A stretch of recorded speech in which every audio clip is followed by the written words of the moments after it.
Hello everyone, welcome to my channel CBSE warrior. आज हम करेंगे जो हमारा संधि टॉपिक चल रहा था उसका जो दूसरी संधि आज हम स्टार्ट करेंगे, व्यंजन संधि। लास्ट क्लास में हमने किया था स्वर संधि, जिसमें मैंने आपको बताया था स्वर संधि क्या है, इसके कितने प्रकार हैं और उन प्रकारों पर हमने डिटेल से उनको समझा था। जैसे मैंने आपको बताया था कि उसमें क्या है, स्वर का स्वर से मेल होता है, तो वहां कौन सी संधि होती है? स्वर संधि होती है। आज हम करने वाले हैं व्यंजन संधि। व्यंजन संधि करने से पहले हमें ये पता होना चाहिए कि व्यंजन होता क्या है।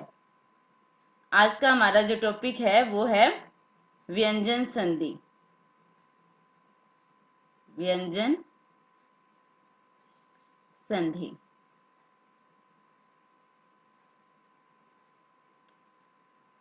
तो इसको स्टार्ट करने से पहले मैं आपको बताऊंगी, जैसे स्वर कितने मैंने बताए थे आपको, 11 स्वर होते हैं, ए आ से स्टार्ट होते हैं जो। और व्यंजन कौन से होते हैं? कै ख ग ग, ये होते हैं व्यंजन। तो आज हम सबसे पहले स्टार्ट करेंगे कि जो ये व्यंजन संधि है इसकी हम पहचान कैसे करेंगे, क्या होती है व्यंजन संधि। तो आपको ध्यान हो, मैंने संधि की जो पहली हमारी क्लास थी उसमें मैंने आपको बताया था कि वर्णों का योग कितने प्रकार से होता है? 6 प्रकार से। जब स्वर का स्वर से योग हुआ तो वहां कौन सी संधि हुई? स्वर संधि। उसके बाद हमने किया था कि स्वर का योग व्यंजन से या व्यंजन का योग स्वर से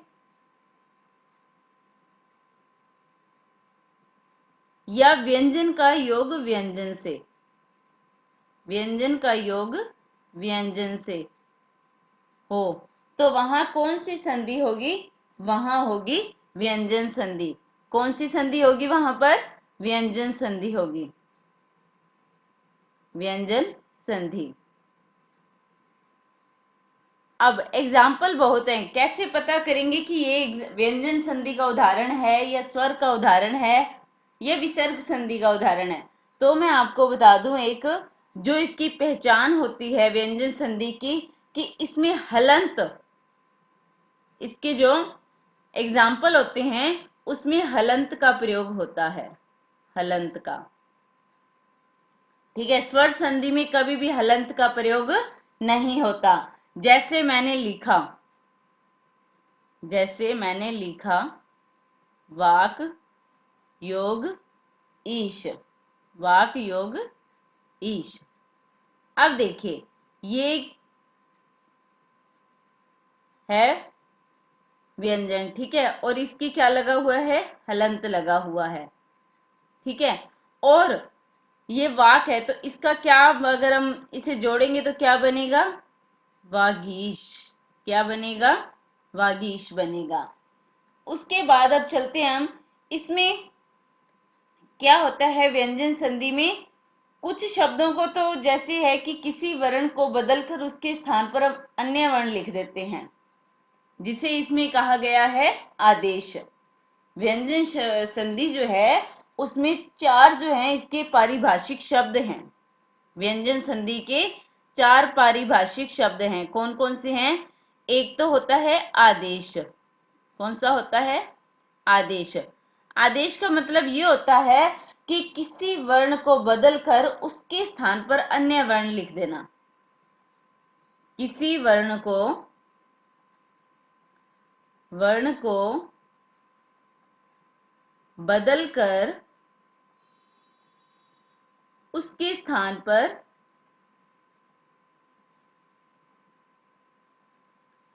अन्य वर्ण लिख देना। वर्ण लिख देना, ठीक है।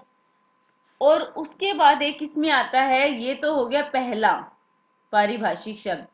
एक इसमें आता है नंबर 2 पर, आगम।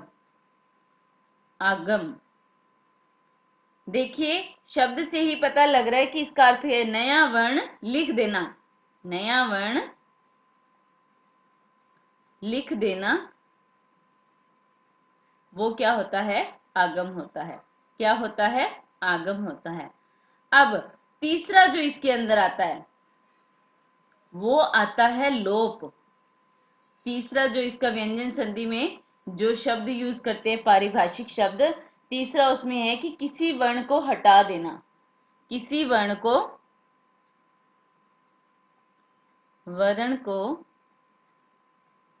हटा देना।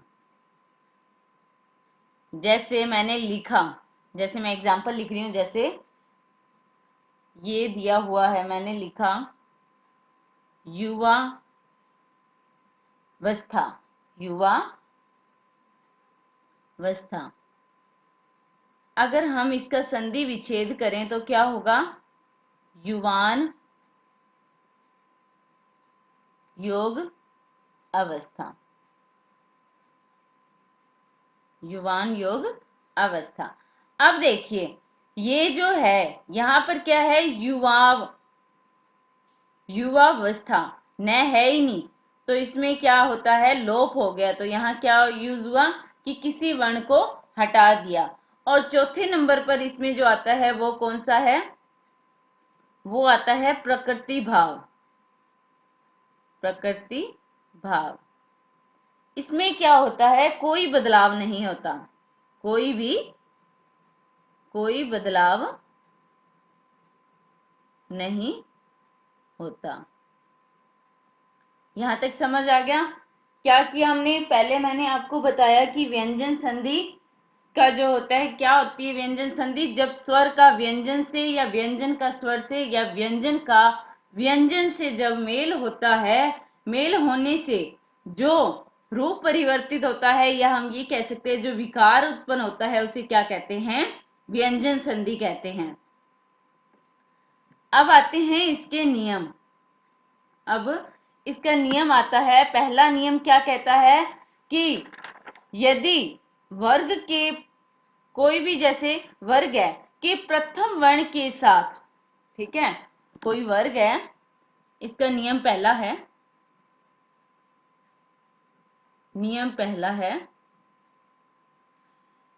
इसमें क्या होता है कि कोई, जैसे पहला वर्ग है, उसका प्रथम अक्षर के साथ, प्रथम जो उसका वर्ण होता है उसके साथ यदि किसी सघोष वर्ण का योग हो, तो प्रथम जो है वर्ण है वो क्या होता है? अपने ही वर्ग के तृतीय वर्ण में बदल जाता है। ठीक है, कि सघोष वर्ण जब किसी, जैसे इसको मैं बताती हूं, जैसे है कै, ख, ठीक है, ये इसमें हमें क्या लेना है? पहला। उसमें क्या कहा है पहले नियम में कि प्रथम वर्ण के साथ यदि किसका योग हो रहा है? यहां पर किसका योग हो रहा है? सघोष वर्ण का। किसका? सघोष वर्ण। सघोष वर्ण कौन से होते हैं? और एक चीज और, उसमें पांचवा छोड़ना है। सघोष वर्ण जो होते हैं उनमें पांचवा हमें छोड़ना है। पांचवा छोड़कर सघोष आते हैं किसी भी वर्ग का तीसरा, चौथा और पांचवा, और उसके अलावा य, ल, र, व, है और सभी स्वर क्या होते हैं? ये होते हैं सघोष वर्ण। क्या होते हैं? सघोष वर्ण। लेकिन इस नियम में ये कह रहा है कि प्रथम के साथ सघोष वर्ण का योग हो, लेकिन पंचम अक्षर ना हो। पंचम जो वर्ण होता है वो नहीं होना चाहिए। उसके अलावा कोई भी है तो ये जो प्रथम वर्ण है ये अपने ही वर्ग के किस में बदल जाएगा? तीसरे में बदल जाएगा। किस में बदल जाएगा? तीसरे में बदल जाएगा।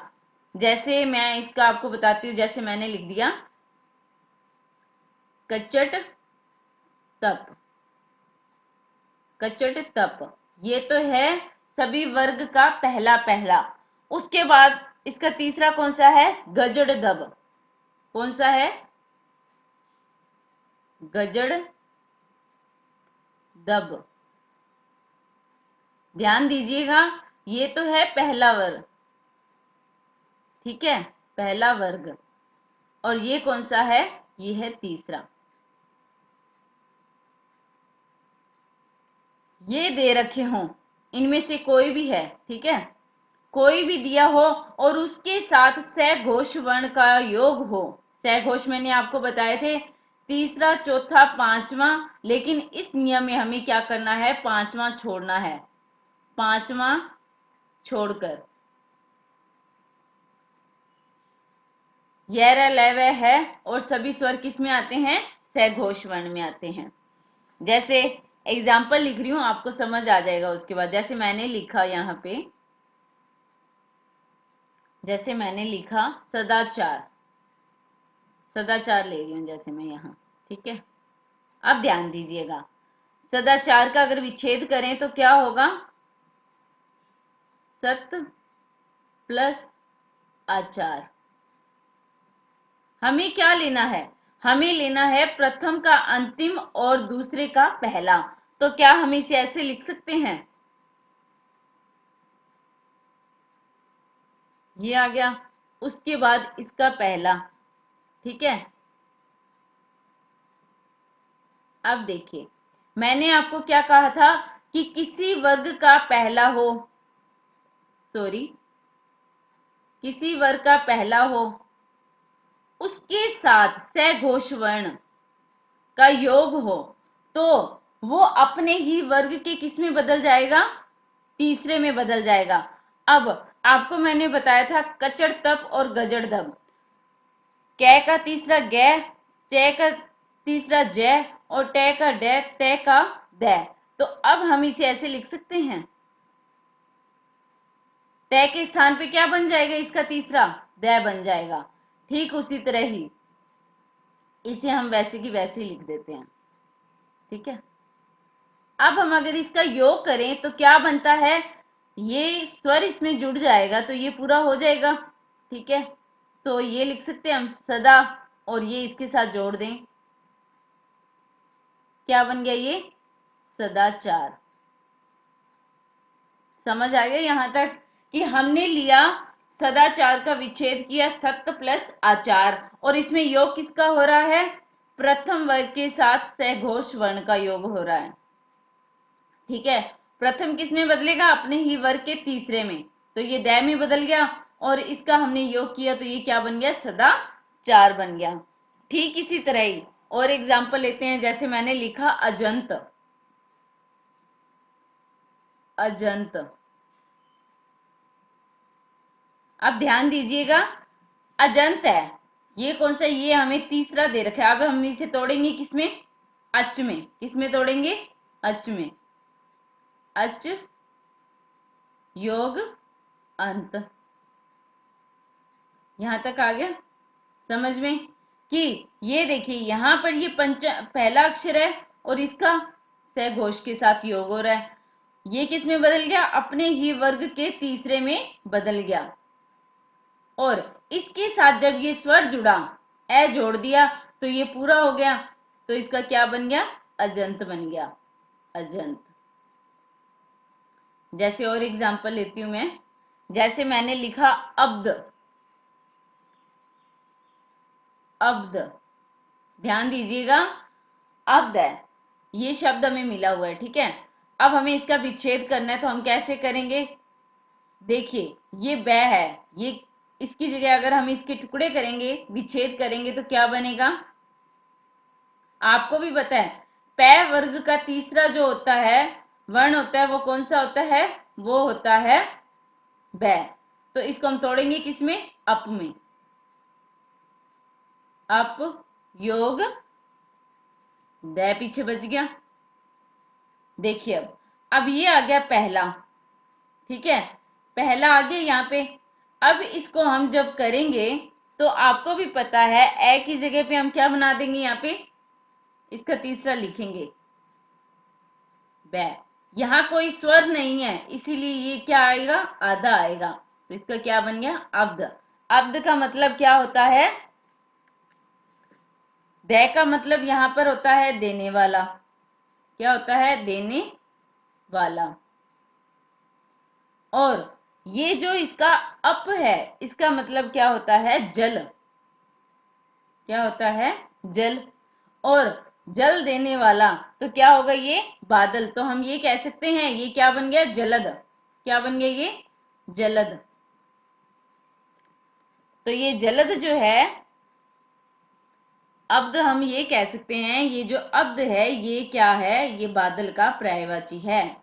ध्यान रखने वाली बात है, ऐसा क्वेश्चन भी पुट हो सकता है आपसे एग्जाम में। एक बार फिर से रिपीट कर रही हूं। पहला नियम क्या कहता है कि यदि किसी वर्ग का पहले अक्षर के साथ, पहला जो वर्ण होता है किसी वर्ग का, उसके साथ सघोष वर्ण का योग हो तो पहला जो है वो अपने ही वर्ग के तीसरे में बदल जाता है। किस में बदल जाता है? तीसरे में बदल जाता है। अब आती है बात दूसरे नियम की। अब बात आती है नियम दूसरे की। नियम है दूसरा। अब इसमें देखिए, इसमें क्या है कि जब नियम 2 यह कहता है कि किसी भी वर्ग का पहला, ठीक है, किसी भी वर्ग का पहला ले लिया और उसके साथ पंचम का योग हो। किसका योग होगा? पंचम का। पांचवा वर्ग, पांचवा वर्ण, जिसे हम कहते हैं नासिक्य। क्या कहते हैं? नासिक्य व्यंजन। नासिक्य व्यंजन का योग हो तो वो क्या होता है? जो ये पहला होता है ये अपने ही वर्ग के किस में बदल जाएगा? पंचम वर्ण में बदल जाएगा। नासिक्य में आ गए जो, तो वो नासिक्य वाले जो होंगे, जैसे मैं एग्जाम्पल लिख रही हूं, आपका क्लियर हो जाएगा ये। जैसे मैंने लिखा सन्मार्ग। क्या लिखा? सन्मार्ग। अब हम इसका विच्छेद करें तो ये देखिए, ये क्या है? यहाँ पे न बना है, पंचम अक्षर बना हुआ है, तो इसका हम करेंगे सत योग मार्ग। ये विच्छेद हो गया। अब हमें इसके क्या करना है? पहले का लास्ट और दूसरे का पहला जो है वर्ण है वो अलग करना है। तो हम इसे ऐसे लिख सकते हैं, सत योग तय योग मां और तय, ये लिख सकते हैं। अब यहाँ पे देखिए हमें वही चीज मिल गई ना जो मैं आपको कह रही थी कि पहले के किसी भी वर्ग का पहला वर्ण के साथ जब पंचम का योग हो, तो ये पांचवा है आपको पता हो तो, कचड़ तप गजड़ दब, और उसी तरह जो पंचम अक्षर कौन सा होता है उसमें मैं होता है, इसका इसके साथ योग हो रहा है। तो ये जो ये वाला है प्रथम वर्ण है, ये किस में बदल जाएगा? ये अपने ही वर्ग के पंचम अक्षर में बदल जाएगा। तो इसका क्या बन जाएगा? तय की जगह पे न बन जाएगा। क्या बन जाएगा? न बन जाएगा। और सारा हम बाकी का ऐसे लिख देते हैं, ठीक है। अब देखिए ये तो मैंने ऐसे ही लिख दिया। अब इसके साथ तो स्वर है लेकिन अलग से कोई स्वर नहीं है जो हम इसके साथ जोड़ें, तो ये न क्या हो जाएगा? आधा हो जाएगा। और यहाँ क्या आ जाएगा? मार्ग आ जाएगा। यहां तक समझ आ गया क्या कह रही हूं मैं? हमारा नियम ये कह रहा है कि अगर किसी वर्ग के प्रथम वर्ण के साथ पांचवें वर्ण का योग हो रहा हो, यहाँ पे पांचवें वर्ण का योग हो रहा है, नासिक्य व्यंजन जिसे कहते हैं उनका योग हो रहा हो, तो पहला वर्ण अपने ही वर्ग के किस में बदल जाएगा? पांचवें वर्ण में बदल जाएगा। जैसे मैंने लिखा सन नारी। सन नारी। अब अगर हम इसका विच्छेद करें तो क्या बनेगा? सत योग नारी। सत्य योग नारी बन गया। ठीक वैसे ही अगर हमें इसे पहले वाली स्थिति में लाना हो, अलग अलग कर दिया हमने, ठीक है, ये ना हो गया और ये ही हो गया। अब ये देखिए ये तो है प्रथम वर्ण और ये है अंतिम वर्ण नासिक्य, इनका योग होता है तो यहाँ क्या बन जाएगा? इसी वर्ग का पंचम वर्ण बन जाएगा। तो ये चीज आ गई हमारे सामने। अब हम इन्हें जोड़ें तो क्या बनता है? ठीक ऐसे यहाँ पर कोई स्वर नहीं है तो ये न क्या आएगा? आधा आएगा, सन नारी। समझ आ गई यहाँ तक? अब देखिए, जैसे मैंने लिखा जगत मोहिनी, जगन मोहिनी। क्या लिखा? जगन मोहिनी। अब अगर हम इसका विच्छेद करें तो क्या बनेगा? जगत योग मोहिनी, जगत योग मोहिनी। और जैसे मैंने लिखा यहाँ पे वाक में, मेरा एग्जाम्पल है जैसे वर्ड में, ठीक है। अब अगर हम इसका विच्छेद करें तो क्या होगा? वाक, ठीक है, योग में। अब देखिए ये वही चीज आ गई, प्रथम के साथ किसका योग हो रहा है? पंचम का योग हो रहा है। और प्रथम वर्ण किस में बदल जाएगा? अपने ही वर्ग के पंचम में बदल जाएगा। तो सेम वही चीज अपने को मिल गई। समझ आ गया? ये थी हमारी विसर्ग संधि। आज हमने किए हैं 2 नियम, आगे के हम करेंगे नेक्स्ट क्लास में। सो प्लीज बने रहिएगा मेरे साथ और इन चीजों को रटने की बजाय समझिए, क्योंकि समझी हुई चीज कभी भी माइंड से स्लिप नहीं होती। और जिन्होंने मेरे इस चैनल को सब्सक्राइब नहीं किया है, प्लीज सब्सक्राइब कीजिए और इसे अपने फ्रेंड सर्कल में भी शेयर कीजिए। So thank you.